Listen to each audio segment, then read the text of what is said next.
明年嘛有立委选举，国民党主席朱立伦和前立法院长王金平伫中部、南部带头，甚至内底阁有带民众党的立委参选人去登记，要展现南北伫区域立委嘛会合作。民进党主席赖清德嘛亲身带党内台中8个立委参选人去登记，要展现团结。也拿民众党不分区立委的名单，前2名即马知影是黄珊珊，也有黄国昌。民众党伫今仔日嘛开记者会，公布完整的名单。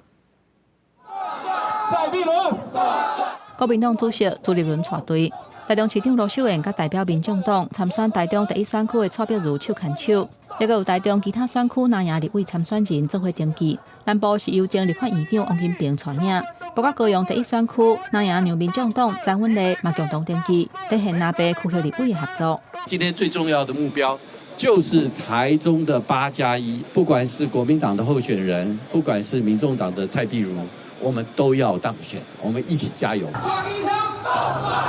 甲党内台中立委参选人挂彩带，兼民进党主席的总统参选人赖清德，也去台中亲身带领党内8个立委的参选人做伙登记，展现团结的气势。台中市8席立委全上，台中更棒！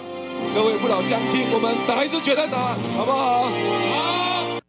也若部分区立委的部分，拿到拢是党内评估前12名是安全的名单。国民党排第1的是前高雄市长韩国瑜，也有区地连专家郭如君，前 NCC 委员洪巧玲。也若医界是陈正辉、苏清泉，军系是前海军司令陈永康，也有前台南市议员谢良介。民进党是甲前关基金会执行长林月琴排第1，第2是认知作战专家乌咸学院创办人辛碧荣，也有推动儿童表演权甲游戏权的张雅玲，历年环境领域立委洪新汉。